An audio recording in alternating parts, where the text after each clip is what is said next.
Bonsoir, dans l'actualité ce soir, présentation de la maquette du projet de modernisation de la capitale guinéenne. Le projet Conakry, Grand Conakry, est une vision futuriste du chef de l'État, professeur Alpha Condé. Et puis, vous avez dû le remarquer ce jeudi matin, le plan d'urgence est rentré dans sa phase offensive. Plus de 900 agents sont déployés sur les différents axes routiers. Aucun encombrement physique ne sera épargné. Enfin, nous irons à Francfort, c'est en Allemagne, avec la foire du livre. 100 pays prennent part. Avec 7000 exposants, la Guinée prend une part active à cette rencontre culturelle. Voilà pour le sommaire. Encore une fois, bonsoir à toutes et à tous. À la une de ce journal, le Conseil ordinaire des ministres est tenu ce jeudi au Palais Sékou Touré. Plusieurs sujets d'intérêt national ont été débattus par les membres du gouvernement. Les décisions relatives à la vie de la nation sont prises. Bernard Tonguino. Au Palais Sékou Touré, les membres du gouvernement au rendez-vous hebdomadaire. La rencontre est présidée par le chef de l'État. Comme à l'accoutumée, le Conseil ordinaire des ministres débute par les instructions du président de la République.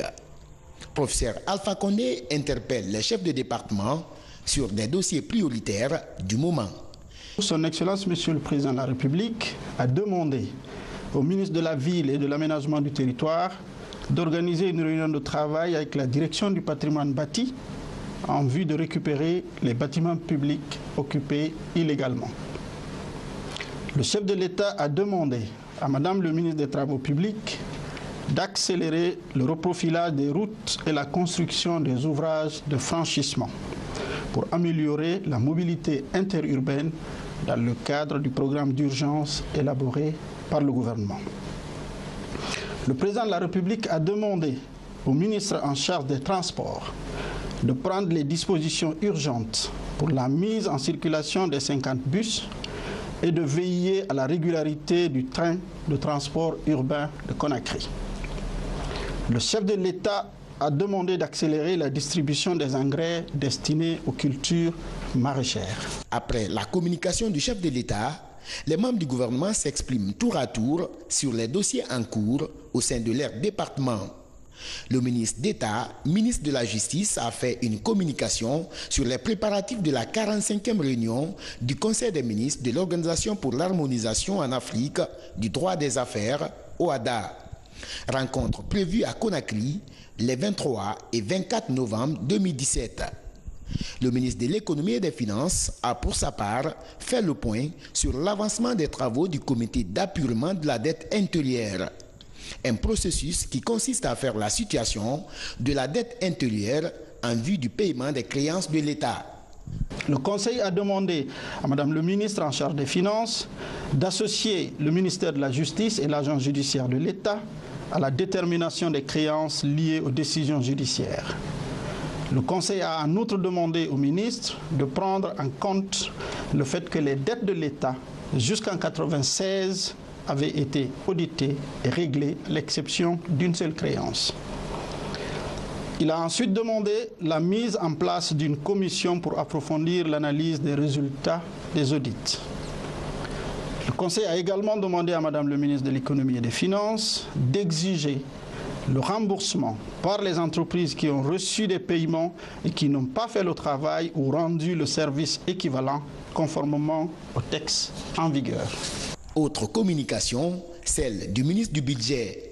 Mohamed Lamine Doumbouya s'est exprimé sur l'instauration des vignettes d'identification des contribuables fiscaux.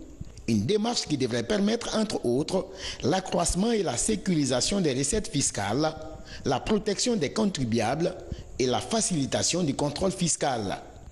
Le ministre de la Jeunesse a quant à lui fait le compte-rendu du rapport d'étape sur le niveau d'avancement du processus de mise en place du Conseil national de la jeunesse de Guinée.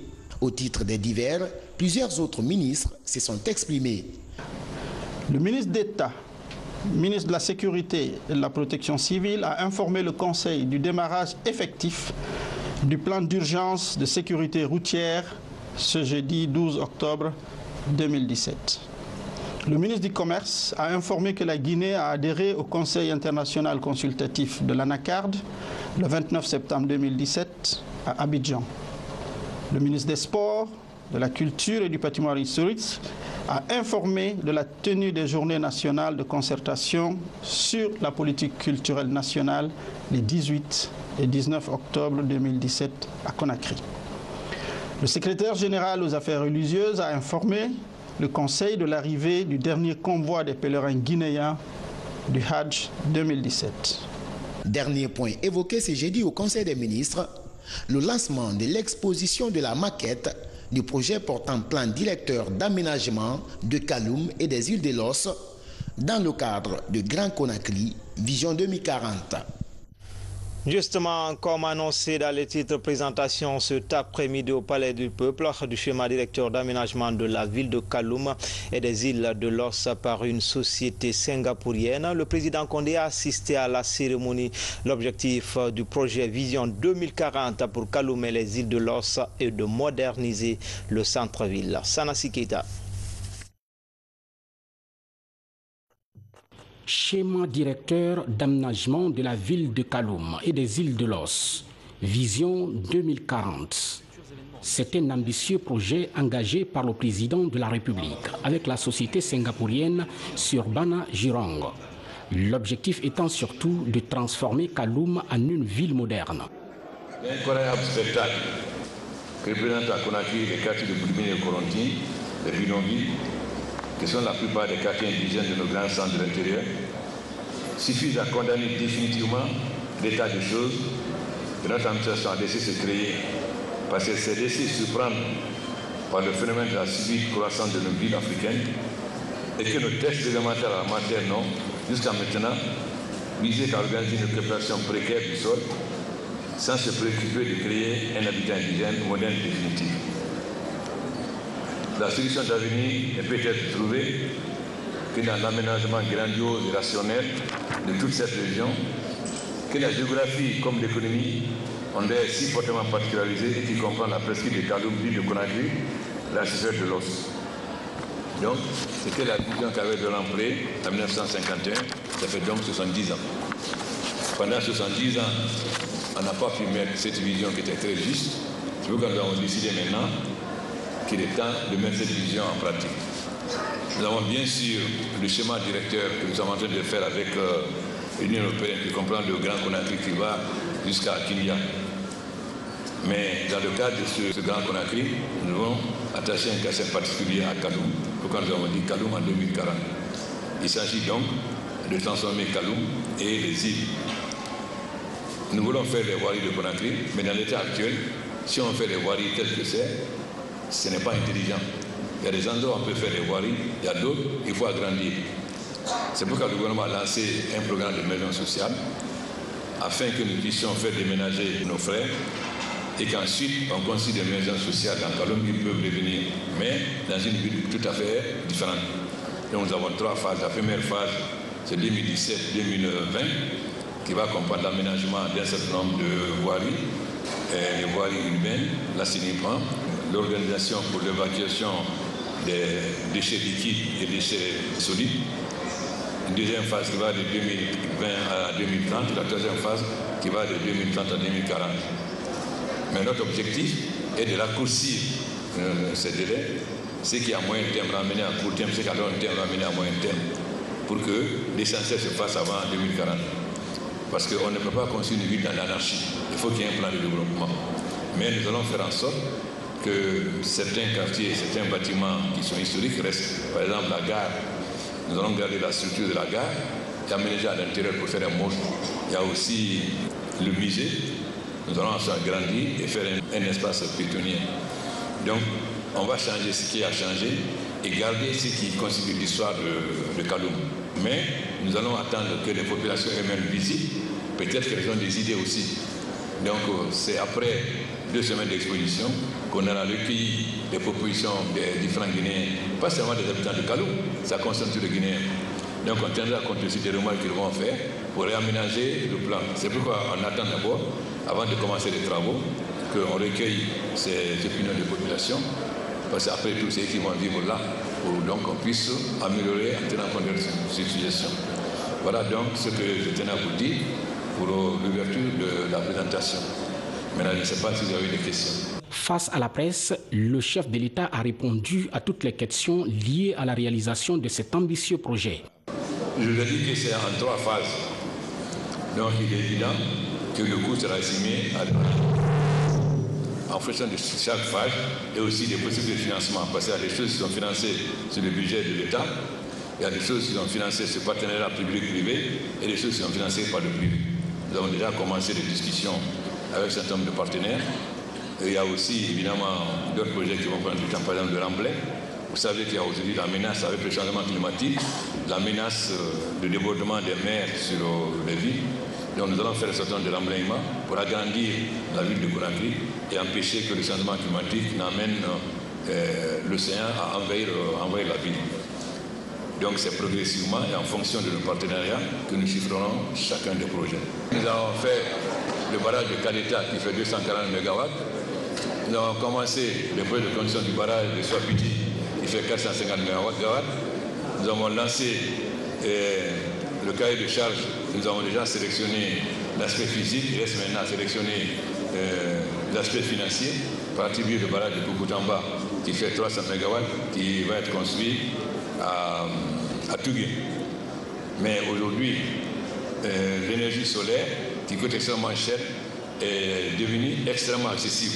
Le prix aujourd'hui ne dépasse pas le prix des centrales thermiques. Et d'autant plus que l'énergie solaire, si on cumule les panneaux solaires avec les batteries, on peut donner du courant 24 heures sur 24, comme vous l'avez actuellement au Blue Zone. Évidemment, le Blue Zone, c'est à une petite échelle, mais on peut faire la même chose parce qu'on peut avoir des conteneurs de mégawatts. Donc si vous voulez 20 mégawatts, vous alignez 20 conteneurs. Nous avons, le ministre de l'Énergie a signé plusieurs MOU pour les énergies solaires. Nous sommes avec l'accompagnement de l'AFIC, la Banque mondiale, nous sommes en train de sélectionner pour qu'on ait à la fois l'énergie hydraulique, mais aussi l'énergie solaire. Ça nous permet aussi d'économiser l'énergie hydraulique, parce qu'on peut utiliser l'énergie solaire dans la journée et l'énergie hydraulique le soir, comme on peut utiliser l'énergie solaire avec batterie. Donc je pense que le développement de Conakry, comme la transformation de notre bauxite en alumine, la transformation de notre minerai de fer en acier, l'aménagement de notre agriculture pour faire une agriculture moderne, tout cela, c'est dans ce sens. Et aussi la fourniture de courant de pays voisins, le Sénégal, le Mali, etc., la Guinée-Bissau, la Gambie. C'est en ayant en vue tout cela que nous sommes en train de nous doter d'un système performant d'énergie renouvelable. Évidemment, nous continuons avec l'énergie fossile momentanément, mais nous voulons très rapidement nous débarrasser de l'énergie fossile, c'est-à-dire les centrales thermiques, parce que ça nous coûte en carburant, ou bien en gasoil, ou bien en mazout, mais tout cela coûte.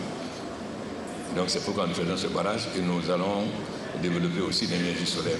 Aussi dans la région de Bokeh, le barrage de Koukutamba, le barrage de Kogon, les îles sont presque finis. Ça fera 90 MW à la fin pour les populations, mais aussi pour le développement de la transformation de la bauxite en alumine, mais aussi pour la zone économique qui va être une zone économique qui comprendra 200 000 habitants et 100 000 emplois à la fin. Dans un premier temps, 45 000 habitants et 30 000 emplois. Donc tout cela demande de l'énergie. C'est pourquoi nous avons ce grand problème d'énergie. Mais comme les barrages prennent du temps, nous allons aussi favoriser l'énergie solaire qui prend moins de temps pour son installation. J'ai déjà commencé la dernière fois, le député Baïda m'a accompagné pour sensibiliser les populations actuelles de Konaté et autres, pour leur faire comprendre que nous allons construire des maisons sociales pour qu'ils puissent déménager afin qu'on casse là où ils sont. Mais qu'ensuite nous allons construire des immeubles et quand nous aurons fini de construire des immeubles, ils auront droit en fonction de la superficie de leur terrain à un appartement soit de 3 chambres, 4 chambres, 5 chambres, ça dépendra de la superficie. Donc ils auront à la fois leur maison sociale, que ce soit à Ketaya ou bien à Lambangi ou peut-être à Corée, et ensuite ils auront, après la construction des immeubles que vous avez vus, ils auront de nouveau leur appartement à Kaloum. D'ici à 2040, le président de la République, Professeur Alpha Condé, veut, avec le savoir-faire de la société Surbana Girong, réussir ce pari de transformation totale de la ville de Conakry et des îles de Los, à l'image justement de cette maquette. Toujours dans l'agenda du chef de l'État, le Premier ministre de la Guinée-Bissau était ce matin au palais Sékou Touré. Sidney Mané est venu présenter au chef de l'État des excuses suite aux divergences survenues avec professeur Alpha Condé. Sanassi Keita. Le Premier ministre de la Guinée-Bissau au palais Sékou Touré. Sidney Montero Inacio Mané est venu présenter ses excuses au président de la République suite aux divergences survenues entre lui et professeur Alpha Condé. Je suis venu dire au président Alpha de présenter mes excuses pour certains malentendus qu'il y avait entre moi et lui. Comme vous le savez, le président Alpha, c'est quelqu'un que je connais plus de 20 ans. Donc je suis passé de présenter ses excuses. Et lui, comme vous le savez, la relation qu'on a, c'est de père au fiston qu'on a cette relation. Donc c'est pour cela que je suis passé aujourd'hui le présenter. Après ça, je l'ai fait les points aussi de situation. Et comme vous le savez, Guinée-Bissau et Guinée-Conakry, nous sommes inséparables. Ici, c'est comme la Mecque pour un musulman, pour les Bissau-Guinéens. Les effets sont là. Moi, ma grand-mère, elle est de l'Elouma, Maria Madalanda Diallo. L'ambassadeur, son père, il est d'ici. L'ambassadeur Montaga Diallo, son père est guinéen. Mais pour voir quelle est la relation que Guinée-Bissau y a. Aujourd'hui, la relation entre Guinée-Bissau et Guinée-Conakry, ça dépasse Sékou Touré à Amilcar Cabral. Et le président Alpha, comme vous le savez, indépendamment d'être président en exercice de l'Union africaine, c'est parmi les rares panafricanistes qui restent parmi nous. Donc, ces qualités, un homme franc qui dit qu'est-ce qu'il pense, ça c'est très important. Donc c'est pour cela que je suis venu voir le père Alpha. Sidney Montero Inacio Mané quitte le palais Sékou Touré, satisfait de ce contact direct avec le président Alpha Condé. Le chef de l'État était ce matin à Amdallah et professeur Alpha Condé est venu présenter ses condoléances à la famille Touré suite au décès de Famara Touré, ancien inspecteur général des impôts. Sanassi Keita, commentaire.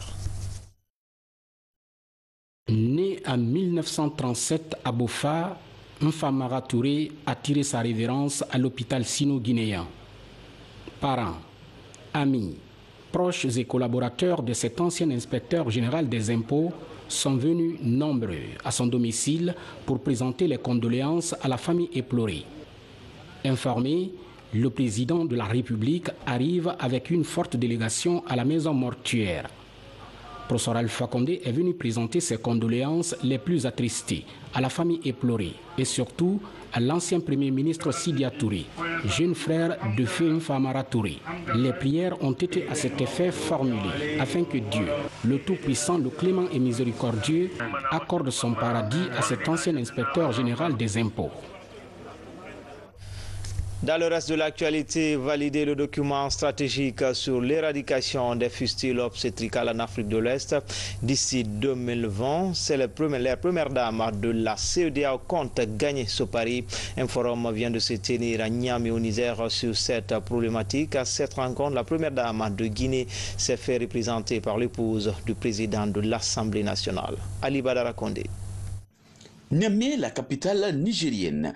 Ici se tient au palais des congrès le forum des premières dames venues des différents pays de l'espace CEDEAO.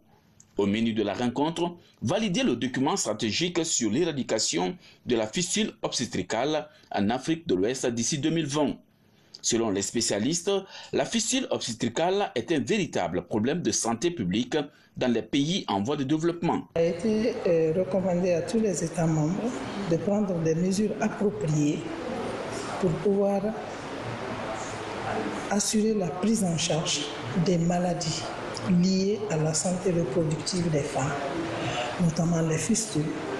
Ça, c'est les mariages précoces, les grossesses précoces, les prolapsus utérins, mais aussi l'infertilité. Les premières dames, vu aujourd'hui l'ampleur que les fistules obstétricales causent à la population féminine de notre sous-région, ont voulu s'investir dans ce domaine. L'Organisation mondiale de la santé OMS estime qu'à chaque minute qui passe, une femme meurt de complications liées à l'accouchement.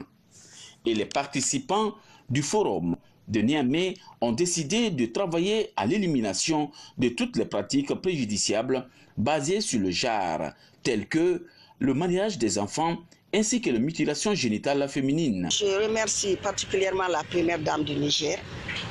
qui a bien reçu la délégation guinéenne. Elle nous a bien reçus. Je la remercie beaucoup. L'organisation était parfaite. Je suis très honorée d'avoir organisé ce forum de première dame de la CEDEAO. Je pense qu'on a pris beaucoup d'engagement des premières dames de la CEDEAO pour la lutte contre la fistule obstétricale. Et je crois qu'on tiendra nos promesses. Et on voudrait vraiment restaurer la dignité à ces femmes fistuleuses, à ces femmes marginalisées, stigmatisées par la société, aussi bien des époux que des parents. Au terme de la rencontre de Niamey, les premières dames des pays membres de l'espace CEDEAO, à travers un point de presse, se sont engagées à appuyer la mise en place d'infrastructures de traitement de la fistule obstétricale et à allouer les moyens financiers adéquats pour mener la sensibilisation et accompagner la réinsertion des femmes guéries de fistule obstétricale.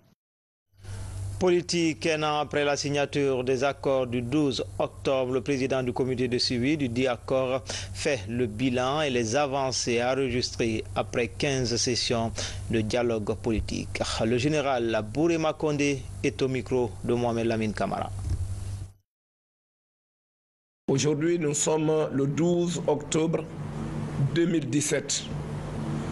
La mémoire collective des Guinéens retiendra qu'il y a exactement donc aujourd'hui un an que nous avons signé, quand je dis nous, les acteurs politiques de l'opposition républicaine et de la mouvance, la société civile, le gouvernement guinéen et les partenaires comme observateurs, nous avons donc signé, disais-je, l'accord entre la mouvance et l'opposition, l'accord politique, suite à 3 semaines d'intenses travaux de ce que nous avons connu comme étant le dialogue national politique interguinéen. Les accords étaient clairs et nets sur l'exécution intégrale de tous les points de l'accord de 2015 qui malheureusement n'avaient pas pu être mis à exécution. Et les acteurs politiques étaient tous d'accord. Quand il y a répétition d'accords, c'est que les premiers n'ont pas tenu la route. Donc tous les points de l'accord de 2015 ont été inscrits comme tâches à accomplir dans le cadre de l'accord du 12 octobre 2017. Et pour ce faire, un comité de suivi a été mis en place, comité de suivi que j'ai eu l'honneur de présider, que je continue encore de présider. Le comité de suivi des points de l'accord s'est engagé fermement à mener à bout sa mission. Et ce jour-là, nous avons donné de la voix pour préciser que la signature des accords n'est que le début de notre engagement, parce que notre mission ne sera terminée que lorsque le dernier point de l'accord aura été mis à exécution. Nous avons fait des avancées importantes, significatives. Et aujourd'hui, il nous plaît de revenir là-dessus. Quoique cet exercice est pratiquement fait chaque fois que nous finissons une de nos sessions. À date, le comité de suivi du dialogue a tenu 15 sessions. 15 sessions dont les résultats peuvent se décliner comme suit. D'abord, le cahier de charge pour le recrutement du cabinet d'audit pour le fichier a été élaboré, transmis à la CENI.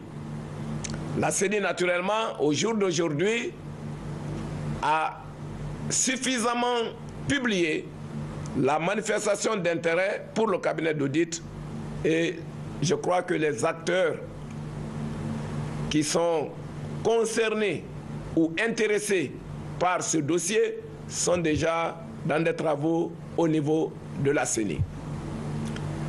Il y a eu l'approbation au niveau de l'Assemblée nationale du nouveau code électoral et du code des collectivités. Il devrait être amendé, ces deux codes, ils l'ont été.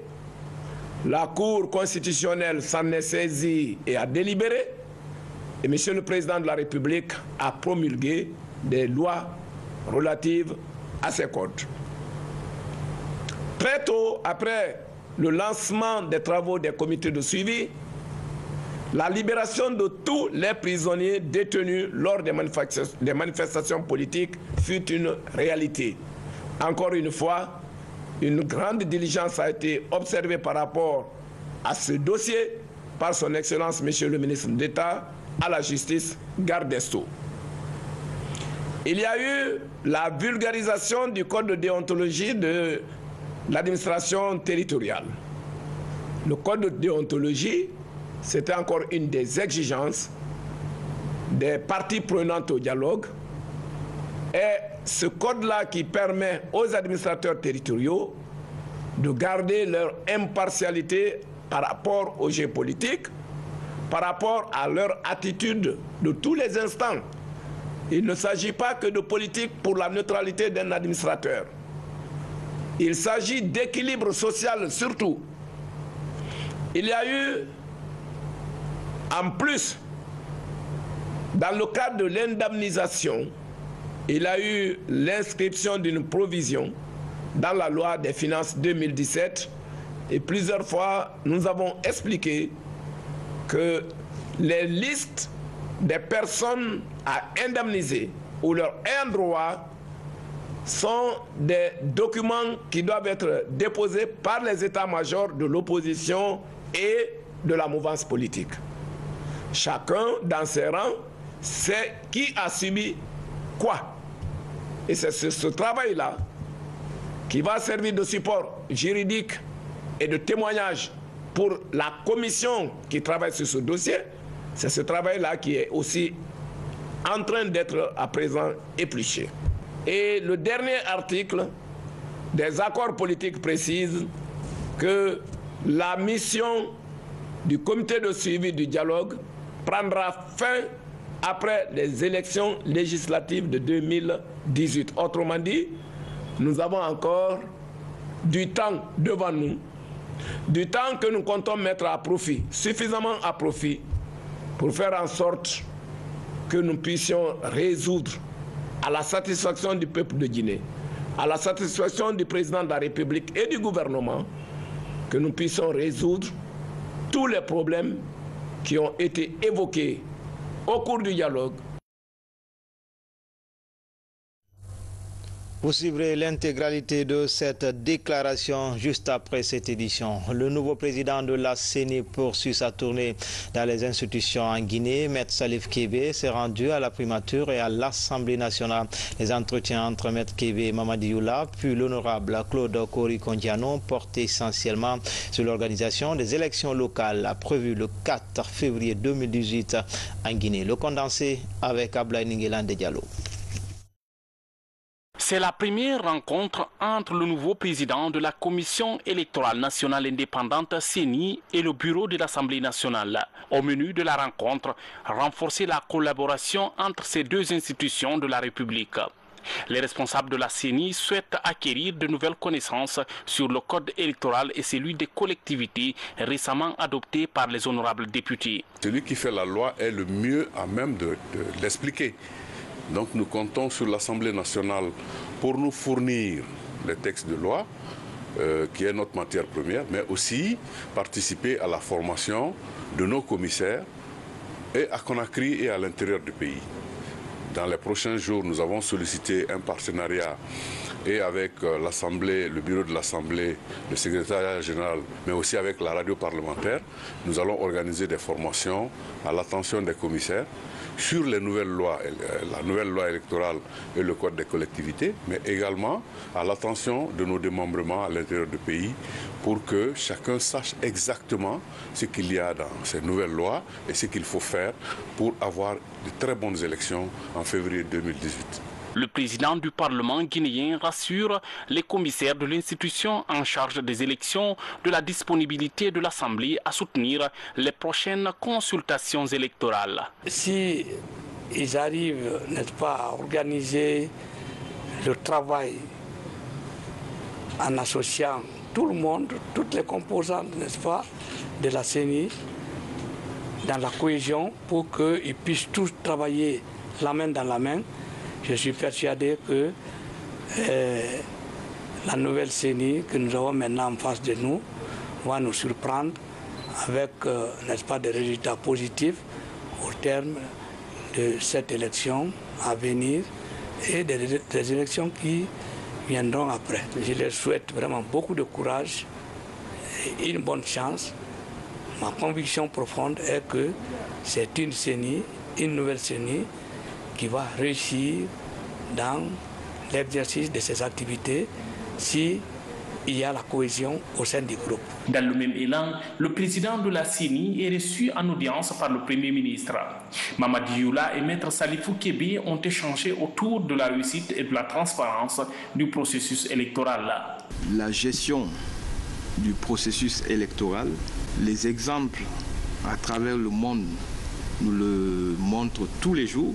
Et c'est dire la responsabilité qui est la vôtre en tant que président de cette institution, mais aussi vous tous, les commissaires, la responsabilité que vous portez, parce que vous savez que c'est un sujet extrêmement sensible, parce que la question tout simplement déchaîne les passions, puisque aujourd'hui c'est le processus que les sociétés ont choisi pour désigner ceux qui ont la charge de présider aux destinées des différentes organisations, depuis le niveau le plus élevé jusqu'au niveau décentralisé le plus bas. Donc, il y a un processus qui est mis en place et nous avons, en tant que société, en tant que pays, nous nous sommes mis d'accord pour mettre en place une institution qui est la CENI, qui va jouer ce rôle de conduire ce processus et de jouer en quelque sorte les arbitres. Je prends bonne note de votre sollicitation et nous veillerons à vous informer de la manière la plus transparente sur la mise à disposition de ces ressources. Une fois, je pense que toutes les parties se seront accordées sur les modalités concernant l'organisation des élections. Il y a encore des questions qui sont en discussion, mais je vous rassure que nous prendrons les dispositions pour que la question des ressources, en tout cas le rôle que le gouvernement doit jouer, ne puisse pas constituer un problème dans le bon déroulement de ce processus électoral dont vous avez la charge. L'organisation des élections locales prévues en février 2018 est l'une des questions soulevées au cours de cette première prise de contact de l'institution électorale auprès des institutions républicaines. Ça y est, ce jeudi matin, le plan d'urgence de la sécurité routière est entré dans sa phase offensive. Les doubles files seront réprimés ainsi que les stationnements gênants. Les occupations anarchiques des chaussées ne sont épargnées. Plus de 900 agents venus des CEMIES et des commissariats centraux de Conakry, Koya et du Bricard sont déployés sur les différents axes. On fait le point tout de suite avec Alpha Isiagaba Moussa Bangoura. Comme attendu, les agents de la sécurité ont bâti le pavé ce matin. Leur mission est bien visible. Il s'agit de déguerpir tous les occupants des voies publiques, les encombrants physiques et interdire tout stationnement gênant. De Koulouma Marché au kilomètre 36, en passant par Anko 5, Somfonia, Kagbeling et Matoto sur l'autoroute Fidel Castro, tout est déguerpi par ces agents. Cette opération est l'une des mesures du plan d'urgence de la sécurité routière. Depuis 5h30, on a mis le dispositif. Donc nous étions en tournée de contrôle de Amdala ici, en passant par Kagwele, kilomètre 36, et descendre aller jusqu'à Kaloum au port, pour voir si les consignes qui ont été données ont été respectées, si effectivement les emprises ont été dégagées, si vraiment les gens, en tout cas la sensibilisation qui a été faite pendant 1 mois, si les gens sont compris, mais dans l'ensemble, pour un début, vraiment on est satisfait. Mais il faudrait que dans le temps, parce que toute la semaine, là, comme je vous l'ai dit, ça va être la semaine de sensibilisation. Ça ne sera pas une semaine de sanctions, de sensibilisation, de caresses. Et la semaine qui va suivre, les réfracteurs seront sanctionnés. Cette opération de déguerpissement permet de réduire les interminables embouteillages et les accidents de la circulation. Ce qui est problème chez nous, on commence à déguerpir demain ou après-demain. On voit encore les mêmes personnes sur la route. Donc vraiment, si c'est en feu de paille, inutile de le faire. S'il est en train de continuer, c'est bon pour la Guinée. C'est pour tous. S'il ne peut pas continuer, c'est pas bon. Parce que chaque fois, les gens commencent à travailler. Pour moi, c'est avantage parce que c'est pour nous tous. C'est pour sécurité de les vies de la Guinée. Initié par les autorités du département de la sécurité, à la demande du chef de l'État, ce déguerpissement va durer 3 mois. En attendant l'organisation des états généraux à la fin de ce mois, les lieux déguerpis seront occupés et surveillés par les agents de la police. Depuis un certain temps, les petites et moyennes entreprises foisonnent en Guinée. Pour guider et accompagner ce secteur, les acteurs parlent de la promotion du secteur privé. À Mamou, le ministère des PME et des petites et moyennes entreprises tente d'établir un dialogue franc sur le fonctionnement des entreprises en Guinée. Reportage à Mamou, Mamadi Ternan-Kamisoko. Mamou, la ville Carrefour, est une zone de négoce par excellence. Ici, des initiatives privées se développent. Pour mieux expliquer le sens des affaires et les opportunités qui s'y attachent, le ministre de l'Industrie, des PME et de la promotion du secteur privé confère avec les organisations socio-professionnelles de la région. Les réformes en cours sur le plan institutionnel pour développer le secteur privé et les textes internationaux ratifiés par la Guinée sont au cœur des échanges. Ces entreprises doivent avoir des facilités de création pour les promoteurs. Elles doivent avoir des sécurisations sur le foncier, par exemple, leurs différents droits. Et il faut aussi faire connaître la fiscalité qu'il y a actuellement dans notre pays et les harmonisations qu'il y a avec la sous-région dans le cadre de l'OADA, etc., etc.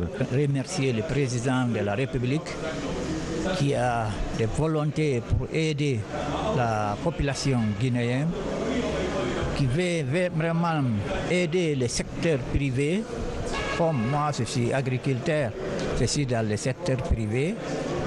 Aujourd'hui, à travers ce dialogue, j'ai compris que vraiment le secteur privé va avancer. Le gouvernement guinéen veut désormais donner force aux initiatives locales. L'ambition est de promouvoir un secteur privé fort, capable de créer des emplois et de la richesse dans le pays.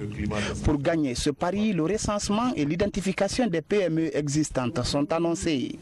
Ça s'appelle le répertoire national des petites et moyennes entreprises. Nous sommes en train de faire des réformes. Ces réformes vont conduire à la structuration du marché des affaires. Et donc il faut savoir ce que nous avons sous la main en termes d'entreprise, dans quel secteur d'activité, quelle catégorie, quelle taille, quel type de chiffre d'affaires, pour que les entreprises puissent être organisées, qu'elles puissent concourir en fonction de leur taille et de leurs moyens. Donc le répertoire est indispensable. Cette campagne de vulgarisation et de promotion du concept dialogue public-privé, initié par le projet d'appui aux PME et financé par la Banque mondiale, va toucher l'ensemble des régions administratives du pays. Réunion trimestrielle des soldats de l'économie à Conakry, une occasion pour l'administration douanière guinéenne de faire le point sur la mise en œuvre des réformes ainsi que la mobilisation des recettes au titre de l'année budgétaire. Alassane Djogobari, Kabamagasuba. Il est désormais de tradition pour l'administration douanière guinéenne de réunir à chaque trimestre l'ensemble des directeurs régionaux, les directeurs techniques, les chefs de services d'appui ainsi que les chefs de services rattachés pour un compte-rendu des activités. La présente rencontre portait non seulement sur le plan des objectifs quantitatifs, mais aussi de la mise en œuvre des réformes institutionnelles et structurelles. Il y a des services qui ont présenté une certaine contre-performance même si ce n'est pas dans le cadre de la mobilisation des recettes, mais dans le cadre de la mise en œuvre du plan de réforme de notre administration. Donc à ces services qui se sont montrés un peu contre-performants par rapport à la mise en œuvre des indicateurs de performance du plan et du contrat de performance que nous avons signé avec le gouvernement, nous leur avons demandé de se rapprocher des structures compétentes pour essayer de corriger ces imperfections. Avec la loi de finances rectificative, les prévisions de recettes ont été revues un peu plus à la hausse, ce qui amène des efforts supplémentaires enregistrés notamment en région forestière. Au premier semestre, nous avons rencontré des difficultés, sachant que c'est le terrain qui commande le combattant, compte tenu de la route Yomu et Lola. Mais au troisième trimestre, à partir du moment où nous avons pris un engagement, et compte tenu de l'insistance du directeur, surtout dans la mobilisation des recettes, j'ai tenu à faire le budget double. C'est pourquoi 9 mois réunis, nous avons fait un gap de 500 millions et quelques. Des contre-performances ont été cependant constatées en ce qui concerne le retard dans l'enlèvement des marchandises, des difficultés liées à des contraintes à la fois internes et externes à la douane. Au sein de la Grande Muette, l'actualité reste dominée par la sortie à l'école militaire interarmée de Guinée de la 4e promotion du cours d'application de chef de section d'infanterie. Une cinquantaine d'officiers avaient pris part à cette formation. Adjudant Sekou Kamano, il est correspondant de la presse militaire. Ils sont 56 officiers de l'armée de terre et de l'air à recevoir leur diplôme du cours d'application des chefs de section d'infanterie au terme de 8 mois de formation à l'école militaire interarmée. Une qualification qui leur permet de commander une section au combat. Quant à vous, stagiaires, le diplôme que vous obtiendrez sous peu ne vaudra que par l'efficacité dont vous ferez preuve sur le terrain. Soyez de bons ambassadeurs de l'EMIA partout où vous serez. Depuis l'entame de la réforme du secteur de sécurité, l'état-major général des armées a fait de la formation des hommes son cheval de bataille. Plusieurs matières théoriques et pratiques, comme la tactique, la topographie militaire et l'escorte de convoi, ont été enseignées à ces stagiaires. Ce processus de réforme va se poursuivre sans relâche pour le bonheur du peuple de Guinée, car les forces de défense et de sécurité comprennent aujourd'hui mieux qu'hier les tenants et aboutissants du contrôle civil et démocratique. C'est pourquoi le souci constant de l'état-major général des armées est la qualification continue de nos hommes en vue de faire de notre armée un outil réel de défense tout azimut adapté et performant. Créée en 1961, l'école militaire interarmée participe à la formation de l'élite de l'armée guinéenne. Le chef d'état-major général des armées a mis l'occasion à profit pour visiter les infrastructures récemment réalisées par l'intendance militaire au camp Alpha Yaya Diallo, toutes choses qui contribuent à l'amélioration des conditions de vie et de travail des hommes en uniforme. Sur le continent, Dakar se tient la table ronde des bailleurs de fonds. Elle est initiée par l'Organisation internationale de la francophonie, une manière d'encourager l'investissement dans la formation professionnelle. Komara Moussa. C'est une présentation aux allures d'opération de séduction des partenaires techniques et financiers du ministère de l'Enseignement technique professionnel.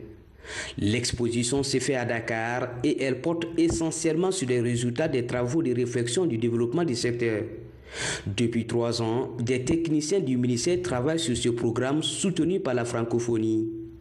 Le projet mobilise 30 000 apprentis pour une formation qui va durer 5 ans.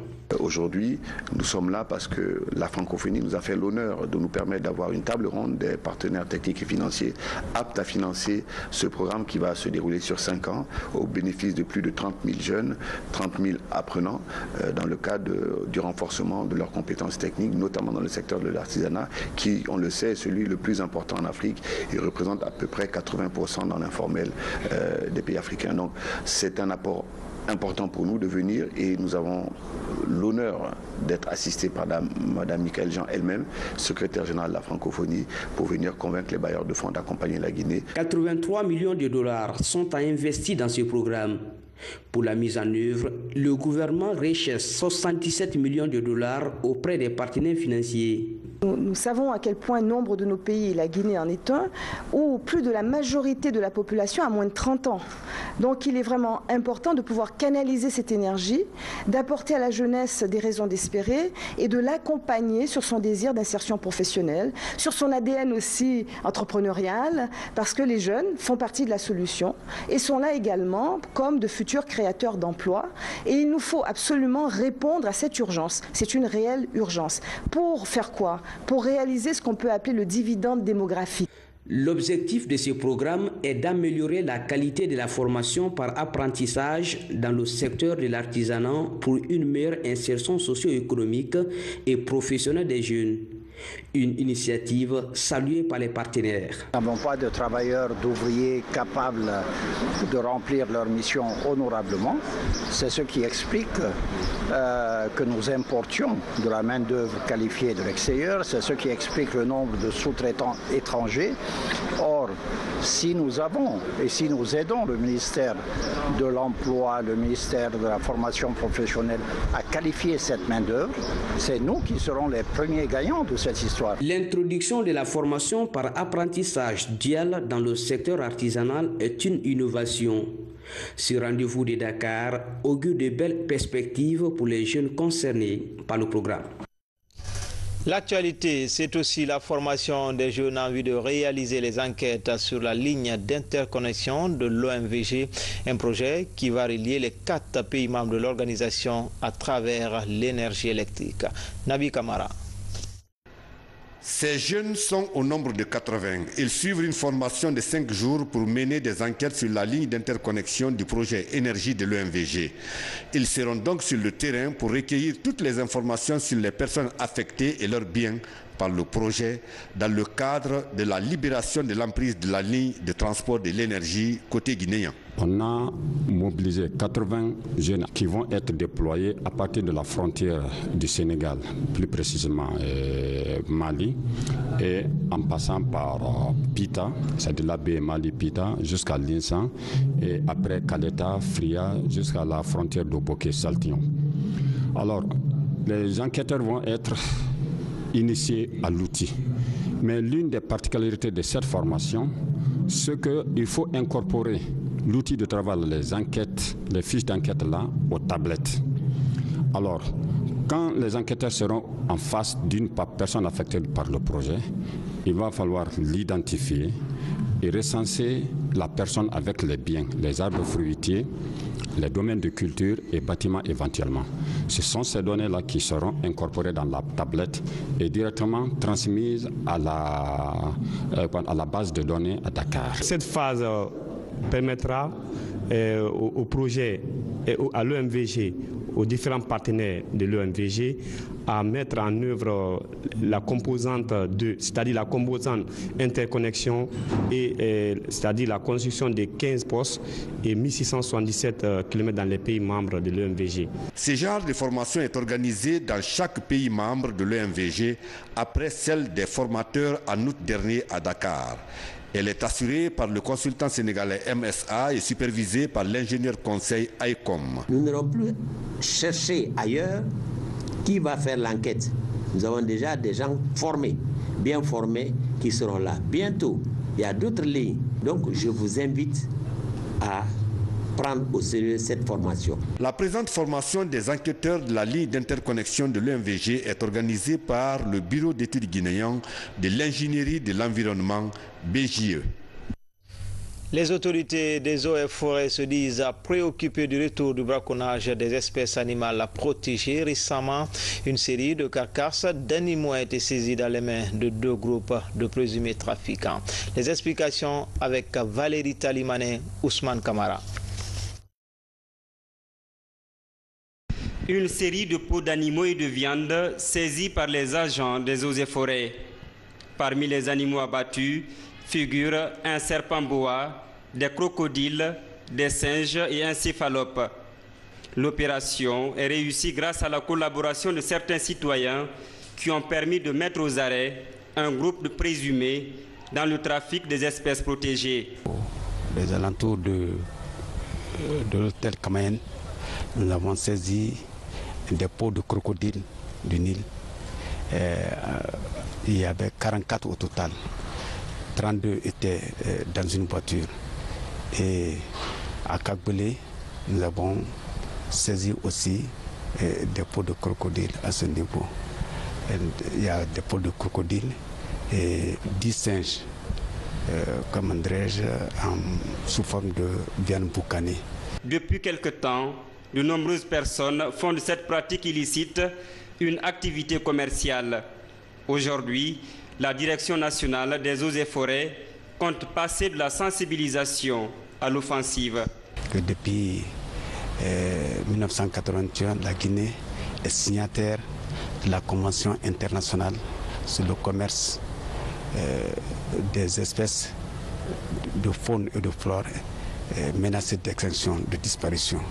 Donc, à un moment donné, je veux parler de 2013, la Guinée a été suspendue suite à un trafic de ces espèces-là qui sont menacées. En ces moments même, les auteurs présumés sont dans les mains de la justice pour des fins d'enquête. Cette arrestation relance le débat de la protection de l'environnement, mais surtout de la flore et de la faune. L'Allemagne, une force culturelle, 7000 exposants se retrouvent autour du livre à Francfort. Quelques 100 pays y prennent part. Une foire qui réunit les professionnels du livre et pour le commerce des trois. La Guinée est représentée à cette foire par le commissaire général de Conakry, capitale mondiale du livre. Kamara Bouakar, envoyé spécial. À l'ombre de sa toute-puissante économie en Europe, l'Allemagne est aussi une force culturelle. À Francfort, ville symbole du gigantisme germanique, se tient depuis 69 ans la plus grande foire du livre au monde. 7000 négociants et exposants venus des 5 continents se retrouvent autour du livre. C'est le point culminant de l'année culturelle dans le pays. Aujourd'hui, on a environ 100 pays à Francfort et on est très fiers de rester première place pour les foires. Et c'est une foire pour les professionnels en première place. Les 3 jours au début de la foire sont seulement pour les professionnels et pour le commerce des droits.